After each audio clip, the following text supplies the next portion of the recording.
Let me start, and whoever wants to respond, maybe I'll start with the general. You talk about a Cold War. This is not a Cold War.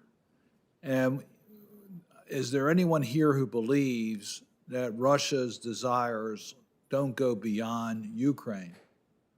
We know that they're already in Moldova and Georgia, but you mentioned many countries that are not NATO members that feel very threatened that Mr. Putin has his desire to use military against their borders. So it's the comparison about a Cold War, I don't quite fully understand, because I do think that we'll see how much resources are used in Ukraine, but that Mr. Putin doesn't intend to stop Ukraine.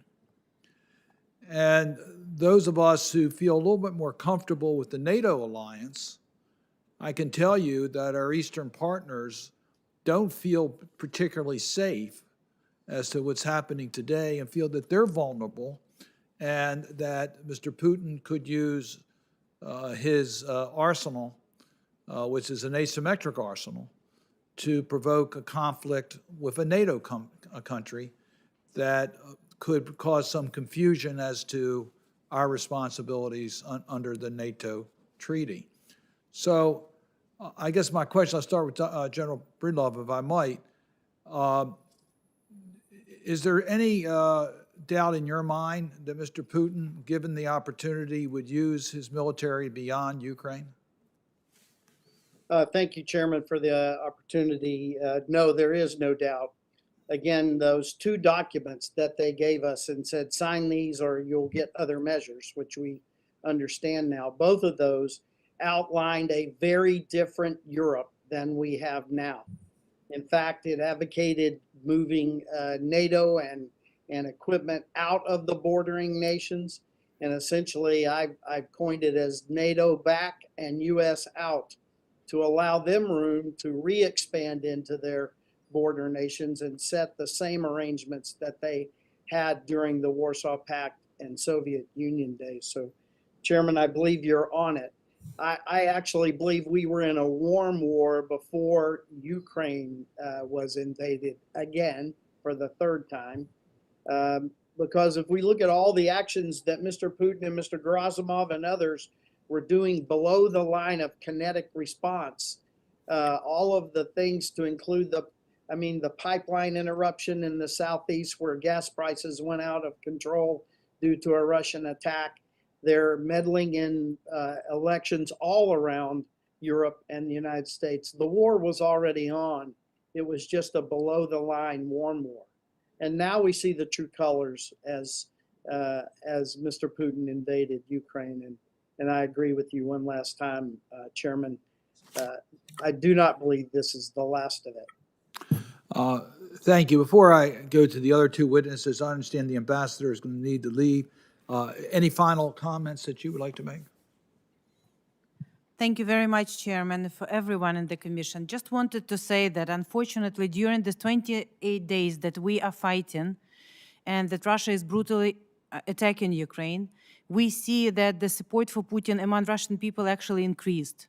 So it's not only one bad Putin who's responsible for this. It's unfortunately, these imperialistic ideas and thoughts that cannot stand Ukrainians just want to be democratic and live in our own country. So I just want to agree that this is not only about Ukraine, and that today I ask everyone to focus on more support to Ukraine, more sanctions on everyone, including the secondary sanctions that actually would preclude some countries to benefit from and help Russia to continue having this war.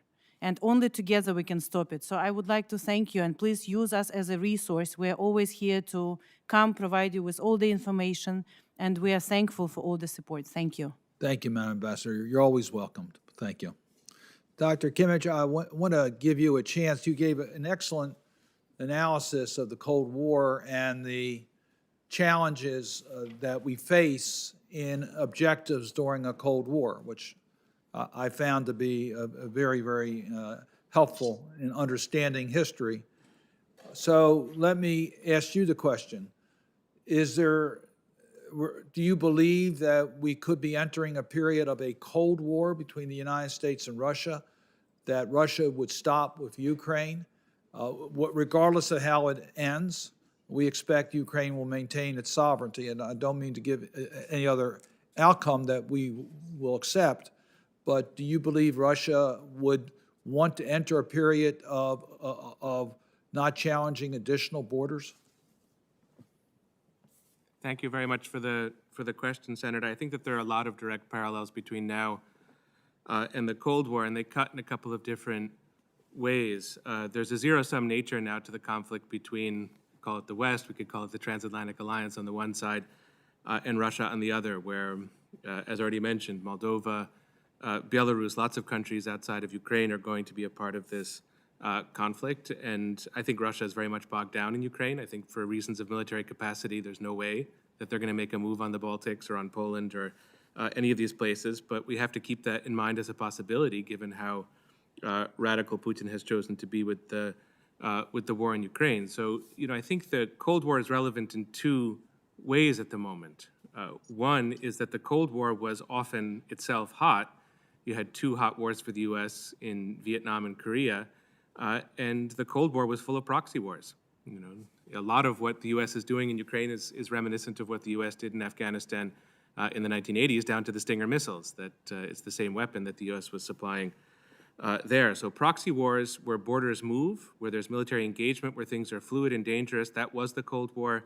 That's the situation on the ground in Ukraine at the moment. But there's one other aspect of the Cold War that's relevant at the moment, and this speaks to the question of no-fly zones and how far the U.S. should go. And one thing that the U.S. always tried to do during the Cold War was to avoid military engagements between uniformed American soldiers and uniformed Soviet soldiers. That was considered to be the threshold, that you couldn't go beyond. And I think that that's still relevant now. I don't think that we would want uniformed American soldiers in Ukraine. I don't think we'd want them engaging Russian soldiers. I think the Biden administration has been very clear about that. That's what kept the Cold War cold, and that's still a relevant point at the present moment. But proxy wars, there were a million of them, and we should draw as many lessons as we can about how to succeed with them, because that's, in a way, what's happening right before our eyes in Ukraine. Dr. Lanskoy, let me raise the issue of engagement, because it's interesting, the Helsinki Final Act in 1975, Russia and Soviet Union was very interested in pursuing that because they wanted the legitimacy of being part of an organization that professed, that was committed to democratic principles that included the United States. So there was some reluctancy on behalf of the United States initially, but Soviet Union was very anxious to be engaged. We're now looking at isolating Russia. We're wondering whether, there's a suggestion made here, their role in the United Nations is certainly that we should be looking at. Their role within OSCE is something that we're looking at as to whether they should have full participation, considering they violated all of the commitments within OSCE. Our sanctions, in a way, try to isolate Russia. And as I forgot which witness pointed out, the ICC, the availability of protection for some of their citizens, the EU, being part of EU, the Council of Europe, those issues do provide certain protection and certain engagement. But yet, in our strategy to isolate Russia globally, on the table are further steps that could isolate the government even more. Your views as to the strategy, the pros and cons, and where should we be putting our priorities? Thank you very much, Senator, for that question. I wonder whether it can be nuanced, whether it's possible to isolate them in those settings where they exercise, where they have a platform to be promoting themselves in ways that are fundamentally inappropriate, but keep other mechanisms or other arrangements that do provide some leverage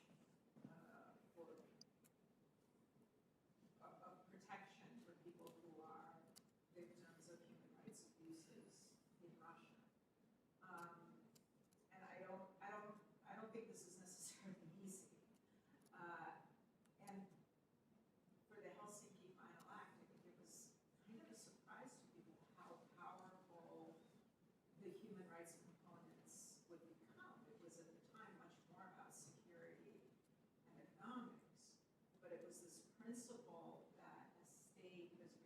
responsible, both internally and externally. That gave a push for the whole development of how we monitor human rights and try to pursue human rights. That principle, to me, is important, and if we can figure out how to sustain it, and it was a huge triumph at the time, the idea that the Soviet Union agreed to some kind of accountability on these issues.